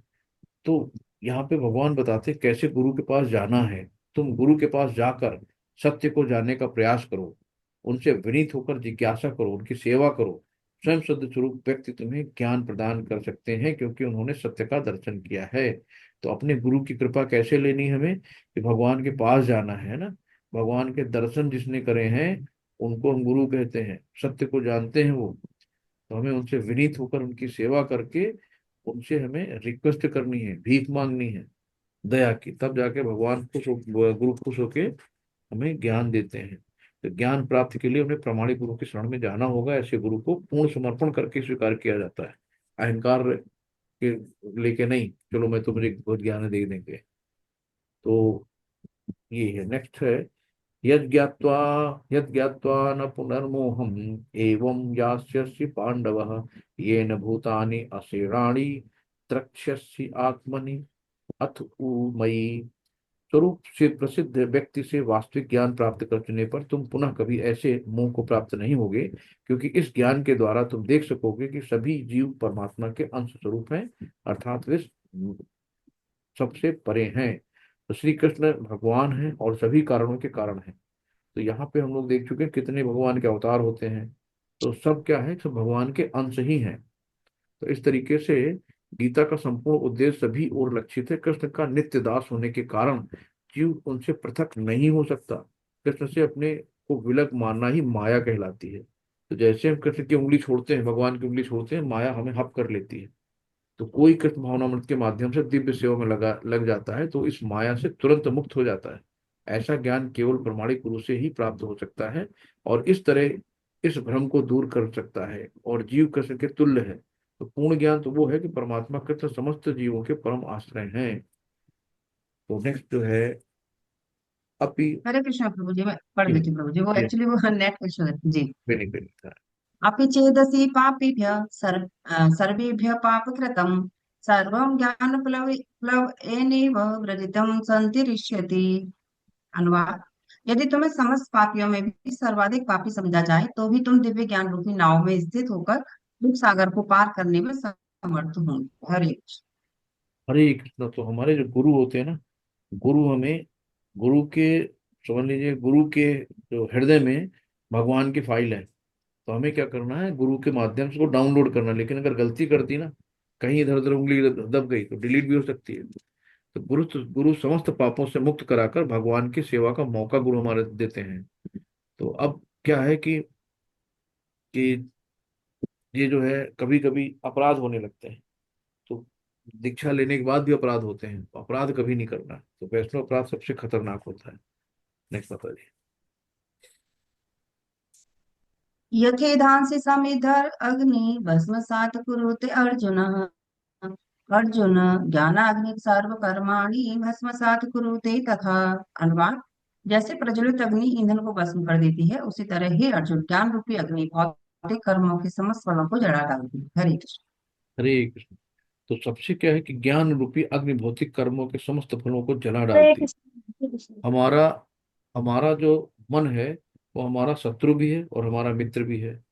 तो क्या होता है, जैसे लक्ष्य है बेटे को सुधारना होता है और ना कि दुश्मन को। अपने भाई बच्चे को हम प्यार कर सकते हैं, उसको सुधार सकते हैं, दूसरे से मतलब थोड़ी है। इसी तरीके से भगवान जो है एक्सपीरियंस देते हैं कि हम कैसे सुधरे। कभी कभी होता है कि दुख मिल रहा है, दुख हमें क्यों मिल रहा है, सुधारना चाहते हैं। तो हमें लगता है लो भगवान हमें दुख दे रहे हैं। कहीं ना कहीं हमको दंड दे के हमको सुधार रहे हैं कि बेटा ऐसे नहीं ऐसे करना है, और हम उसको समझ नहीं पाते हैं। ये हरे कृष्ण होता है। न हि ज्ञानेन सदृशं पवित्रम् इह विद्यते तत् स्वयं योग सिद्धि कालेनात्मनि विद्यते। अनुवाद। इस संसार में देवी ज्ञान के समान कुछ भी उदात्त तथा शुद्ध नहीं। ऐसा ज्ञान समस्त योग का परिपक्व फल है। जो व्यक्ति भक्ति में सिद्ध हो जाता है वह यथा समय अपने अंतर में इस ज्ञान का आस्वादन करता है। हरे कृष्ण। हरे कृष्ण। तो दिव्य ज्ञान शाश्वत होता है ना। तो दिव्य ज्ञान जो शाश्वत है, इसको ना कोई भी गाड़ी है, पैसा है, कोई भी चोरी कर सकता है, लेकिन इस दिव्य ज्ञान को कोई भी ले नहीं जा सकता। ये शाश्वत है ना। जैसे हमारी आत्मा का पोषण क्या है, हमारी आत्मा का न्यूट्रिशन है हरे कृष्ण महामंत्र। हरे कृष्ण कृष्ण कृष्ण हरे हरे, हरे राम राम राम हरे हरे। तो अज्ञानता ही हमारे बंधन का कारण है, ज्ञान हमारी मुक्ति का। ये ज्ञान भक्ति का परिपक्व फल है। तो ज्ञान तथा शांति का पर्यवसान कृष्ण भावनामृत में होता है। तो हमें हमेशा इन चीजों को बहुत ध्यान रखना है। हरे कृष्णा। नेक्स्ट माता जी। श्रद्धावान् लभते ज्ञानं तत्परः संयतेन्द्रियः ज्ञानं लब्ध्वा परां शान्तिम् अचिरेणाधिगच्छति। अनुवाद। जो श्रद्धालु दिव्य ज्ञान में समर्पित है और जिसने इंद्रियों को वश में कर लिया है, वह इस ज्ञान को प्राप्त करने का अधिकारी है और इसे प्राप्त करते ही वह तुरंत आध्यात्मिक शांति को प्राप्त होता है। हरे कृष्ण। हरे कृष्ण। तो जो श्रद्धालु दिव्य ज्ञान में समर्पित है ना। तो दिव्य ज्ञान शाश्वत होता है, अभी हम लोग पीछे पढ़े, जिसमें इंद्रियों को वश में कर लिया, यानी कि मन को कंट्रोल में कर लिया है, वो ज्ञान को प्राप्त करने का अधिकारी है ना। और इसे प्राप्त करने पे वो तुरंत आध्यात्मिक शांति को प्राप्त होता है। आध्यात्मिक शांति क्या है? ये वो अवस्था है जिसमें आत्मा को शांति मिलती है, आनंद मिलता है। हरे कृष्ण। नेक्स्ट माता जी। अग्नाश्च श्रद्धा अग्नाश्च श्रद्धानश्च संशयात्मा विनश्यति नायं लोको अस्ति न परो न सुखम संशयात्मनः। अनुवाद।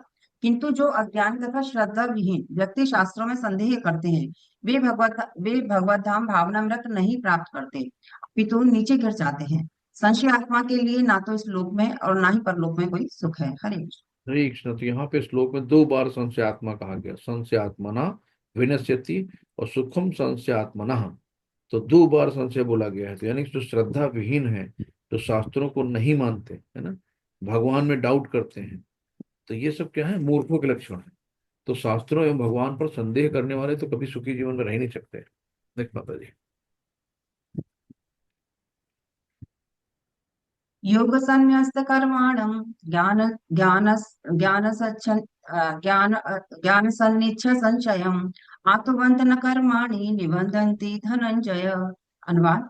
जो व्यक्ति अपने कर्म फलों का परित्याग करते हुए भक्ति करता है और जिसके संशय दिव्य ज्ञान द्वारा विनष्ट हो चुके होते हैं, वही वास्तव में आत्मपरायण है। हे धनंजय, वह कर्मों के बंधन से नहीं बनता। हरे कृष्ण। हरे कृष्ण। जो अपने कर्म फलों, कर्म फल क्या है, जो हमारे, जो हम एंजॉयमेंट में रहते हैं ना, इंद्रिय सुख, कर्म फलों का त्याग करते हुए भक्ति करता है, और जिसके संशय, यानी जो संशय निकल जाता है, और दिव्य ज्ञान द्वारा विनष्ट हो चुके हैं, जो हमारा शाश्वत ज्ञान है, जब दिव्य ज्ञान प्रकट होता है तो सब चीजें, संशय निकल जाता है। और वास्तव में आत्म प्राण क्या है, हम सरेंडर कर देते हैं भगवान की तरफ, यानी शरणागत हो जाते हैं। तो हे जनंदे, वो कर्मों के बंधन से नहीं बनता। तो इस तरीके के व्यक्ति जो है कर्मों के बंधन से नहीं बनते। हरे कृष्ण उतरी लास्ट है। जी। तस्मात् ज्ञान संभूतम् रतस्थं ज्ञानासितात्मनः चित्वैनं संशयं योगम् आतिष्ठोतिष्ठ तिष्ठ भारत। भारत। अतएव तुम्हारे हृदय में अज्ञान के कारण जो संशय उठे हैं, उन्हें ज्ञान रूपी शस्त्र से काट डालो। हे भारत, तुम योग से समन्वित होकर खड़े हो जाओ और युद्ध करो। हरे हरे कृष्ण। कृष्ण। तो यहाँ पे अज्ञान है ना, तस्मात, तस्मात शब्द होता अत्यो। भगवान कहते हैं अब सुनो, अत्यो। तो गीता को हमें क्या करना है, हर दिन पढ़ना है, तो ज्ञान आएगा। तो ये ज्ञान रूपी तलवार है।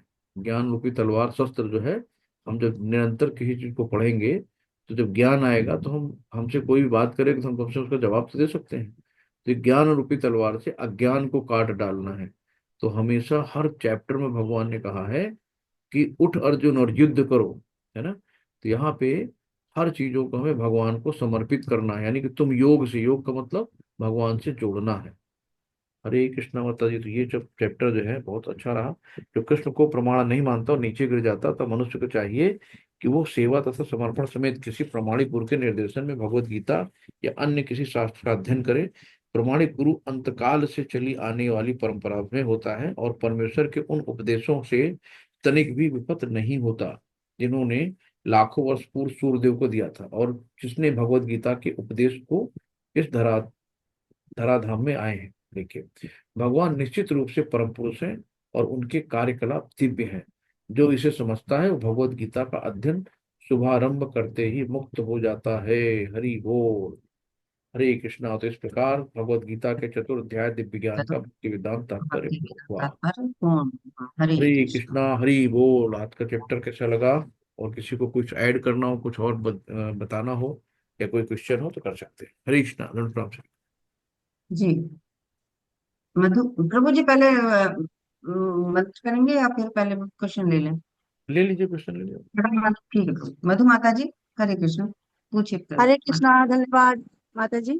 प्रभु जी, जी। दंडवत प्रणाम। धन्यवाद प्रणाम माता जी। आपने आपने आज हमें इस अध्याय में कर्म की और निष्काम सेवा की बात की चर्चा की थी। तो जी। मेरी एक जिज्ञासा है आपसे, और वो जिज्ञासा ये है कि ये बिल्कुल सत्य घटना के आधार पे है कल के। वो जी। ये है कि वो माता जी ने अपने उसमें विचारधारा में ये कल बोला कि लोग अपनी समाज का सेवा करते हैं और अस्पताल के बाहर हम्म। अन्नदान करते हैं। वो कई संस्थाओं के माध्यम से भी हो रहा है सब जगह। तो उन्होंने क्या कहा आपको पता है? उन्होंने ये कहा सभी श्रोताओं को कि जो हमारे कक्ष में आते हैं, हमारे इस रूम में आते हैं सुनने के लिए, तो उनको भी हम लोग भोजन खिलाते हैं गुरुवार के दिन या शनिवार के दिन। हाँ जी। भोजन का मतलब ये कि फल और ये कुछ प्रसाद मीठा देते या हैं। कुछ ऐसे। जी, प्रसाद बोल सकते हैं आप उनको। जी जी। तो यहाँ जो लोग भक्त लोग जो लेते हैं, हम भी तो उनकी सेवा करते हैं, उन्होंने बोला। तो उनको यहाँ भी पूरा दान देना चाहिए।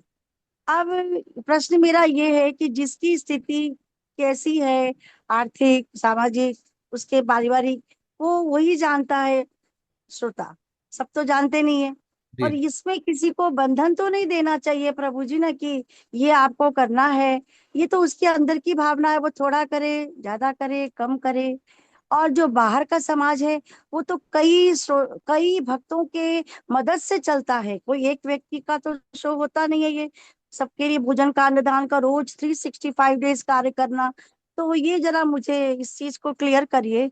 ये भाव जो उन्होंने कल चर्चा किया, जरा माता अलग जी, लगा मुझे। जो भी भाई देखो, जो भी अब उनकी संस्था है या मंदिर है, जो भी है माता जी, जो प्रसादम देती हैं सबको, तो जी उनको भी तो कहीं ना कहीं से मिलना चाहिए ना। मंदिर जो भी है गृहस्थ से चलता है, तो गृहस्थ अब उनका ये पर्टिकुलर नहीं होगा ना कि आप इतना दान करो। भाई जिसकी श्रद्धा हो, 1 रुपये दान कर दो, 10 रुपये कर दो, 100 रुपये कर दो, 500 कर दो, 1000 कर दो।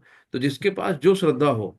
और दूसरी चीज है कि कभी भी मंदिर का प्रसाद फ्री में नहीं खाना चाहिए। कहीं भी जाओ तो हुंडी में कुछ डाल के आओ, है ना। तो हम वहां जी पे लेने के लिए गए, देने के लिए गए हैं ना, कि वहां से प्रसाद लेने के लिए गए। तो वो भी प्रसाद जो लाते हैं वो भी कलेक्शन ही होता है, कहीं न कहीं गृहस्थ लोग वहां दान करते हैं। भाई मंदिर में हम गए तो मंदिर कहाँ से पैसा लाएगा। तो हम गृहस्थ लोग ही तो वहां मंदिर में दान करते हैं, तो मंदिर की वहां सेवा होती है, मंदिर के पुजारी लोग हैं, उनका भी परिवार होगा, या मंदिर में जो आर्च विग्रह की सजावट होती है ना, प्रसादम बंटता है, तो कहाँ से आएगा, अर्थ कहाँ से आएगा। तो जो लोग हम दान करते तो वहीं से तो आता है ना। तो मेरे हाँ हिसाब से तो उन्होंने कुछ ऐसा गलत नहीं कहा, बस कोई पर्टिकुलर जबरदस्ती नहीं कर सकते किसी से, कि जिसकी हाँ। जो स्वेच्छा हो, 1 हो, 10 हो, 20 हो, अपना स्वेच्छा से डाल देना चाहिए। तो मैं फ्री में प्रभु जी, प्रसाद। वहां पे उनके कक्ष में एक छोटी सी अलमारी बनी हुई है, उसी में सब लोग अपना डाल देते हैं। हम्म। कौन कितना क्या डालता है, ये वो देने वाला व्यक्ति जानता है। तो बिल्कुल। इसी पे बात है कि कोई कुछ भी दे सकता है, जो उसकी श्रद्धा होगी। तो हाँ जो भी हाँ। जिसका मन होगा अपना दान दे सकता है राशि का। उसके ही तो हाँ कोई बंधन नहीं होना चाहिए ना इस बात का, कि वो हाँ दिखा के बता के बताए कि हम इतना दे रहे हैं, इतना दे रहे हैं, ये दे रहे हैं, डेवलपमेंट दे रहे हैं। इतनी चर्चा तो लोग आजकल ज्यादा करना पसंद भी नहीं करते, क्योंकि लोग अपने गुप्त दान को ज्यादा महत्व देते हैं बिल्कुल कि बिल्कुल, भाई गुप्त भगवान दान को ही होता है। भगवान के लिए हम दे रहे हैं, भगवान ही दे रहे हैं हमें, तो हम क्या दे रहे हैं उनको। बस बस बस, तो हम उनको थोड़ी दे रहे हैं यही भाई, उनके चर्चा थी, मैंने कहा चलो आपसे पूछ लेते हैं। नहीं नहीं माता आप जी, जैसे कभी बस सही एक चीज, व्यक्ति हमें बता सकते हैं। फ्री में कोई प्रसाद नहीं लेना है ना। और जो सड़कों पे रास्तों में बंटता है वो प्रसाद कभी नहीं खाना है। तो जो जी एक्चुअल में देखो ना, कि भाई किसी के पास नंबर 2 की कमाई है, उसने लंगर खुलवा दिया, तो वो अपने जी नंबर 2 को नंबर 1 में बदल रहा है। तो उसका जी। पाप हम क्यों लें भाई। तो जो अच्छा। उसके पाप की कमाई का खा रहा है, तो वो भी तो पापी बन रहा है ना। जी जी। तो हमें बिल्कुल सत्य बात है। मंदिर का प्रसाद ले लेना है। मंदिर में जो है भगवान का भोग लग के प्रसाद मिलता है, और जी सारे भक्त लोगों का कलेक्शन होता है। हम जैसे सब जो गृहस्थ लोग हैं, हम जी आप जी सब लोग मिल के मंदिर चलवाते जी हैं। मंदिर कहाँ से लाएगा पैसा भाई। जी जी। बिल्कुल मंदिर सही में बात है। हुंडी में दान करो, मंदिर में जब भी जाओ तो हुंडी में डाल दो जो भी आपकी श्रद्धा हो। जी ठीक है। जी तो जी कभी भी जी मंदिर जाओ खाली हाथ नहीं जाओ, भले एक फूल लेके जाओ, लेकिन कुछ लेके जाओ भगवान के लिए। कभी किसी जी। रिश्तेदार के यहाँ क्योंकि जाते हो, तो रिश्तेदार के यहाँ जाते हो खाली हाथ तो नहीं जाते हो ना, कुछ लेके नहीं जाते हो। नहीं, बिल्कुल बिल्कुल सही कह रहे हो आप। जी जी माता प्रभु जी, जी। उस दिन गई थी मंदिर कृष्ण के ना, तो हम्म, मुझे बहुत आनंद आया। मैंने जमीन पे बैठ के कृष्ण का भोग लिया, और बहुत अच्छा प्रसाद मिला पाप में एकादशी के दिन। और बहुत बढ़िया माता जी, भागवत भी सुनी, और जो भी आपने श्रद्धा बताई वो अर्पित भी किया, मन जी, से सेवा से किया है। बहुत अच्छा लगा सर। बहुत प्रभु बढ़िया। जी, एक और प्रश्न है। आपने अभी कहा कि हमें गीता रोज पढ़नी चाहिए, तो जी मुझे जरा माता। मार्गदर्शन करिए, हम नहीं हैं आपके क्षेत्र में, कि ये जो अध्याय उसको कैसे पढ़ना चाहिए रोज। 10 श्लोक पढ़ना चाहिए, या पूरा नहीं एक नहीं माता अध्याय जी, आप पढ़ना। एक श्लोक पढ़ो, पढ़ो, अच्छा। नियमित करो, एक श्लोक पढ़ो पढ़ो। यहाँ ये नहीं कि 10 करना है, पूरी 18 चैप्टर एक बार में पढ़ने हैं। आप धीरे धीरे अपने आप श्रद्धा बढ़ती जाएगी। आप स्टार्ट तो करो, कोई चीज 700 श्लोक हैं। तो जब हम इस्कॉन ग्रुप से नहीं जुड़े थे, तो मेरे अंदर बहुत अंदर ये था कि कैसे पढ़ें 700 श्लोक। अपनी बेटी से मैं कहता था कि यार चलो ऐसा करते हैं कि इंग्लिश में बुक है, हिंदी में, तो तुम जी दोनों लोग मिलके पढ़ते हैं। तो एक एक श्लोक पढ़ेंगे ना तो 700 दिन में खत्म हो जाएंगे। तो ये मेरे अंदर एक जिज्ञासा थी, तो भगवान ने कहीं से मुझे लिंक भेज दी। यानी कि आप जी। एक बार मन तो बनाओ, तो सैंक्शन तो भगवान करते हैं। आप उस चीज को आगे एक कदम बढ़ाओगे, भगवान 10 कदम बढ़ाएंगे। आप एक श्लोक पढ़ना तो शुरू करो, 10 कब पहुंच जाओगे आपको पता नहीं चलेगा। तो शुरू तो करो पहले। ठीक है माता जी।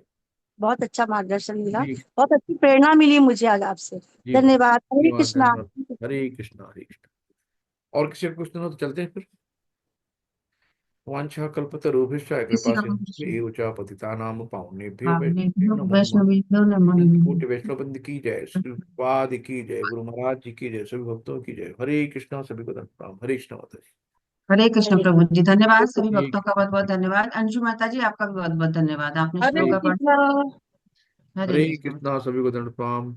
और खास तौर से पूनम माता जी का बहुत बहुत धन्यवाद, बहुत अच्छी सेवा देती है माता जी, हर जगह धन्यवाद प्रभु जी आपका। संभाल लेती हैं, सेवा और तो जहां आपकी। जैसे कोई बॉल गिरती तुरंत कैच कर लेती है। हरे कृष्णा, दंड प्रणाम माता जी। धन्यवाद। हरे कृष्णा, हरे कृष्णा। धन्यवाद। धन्यवाद।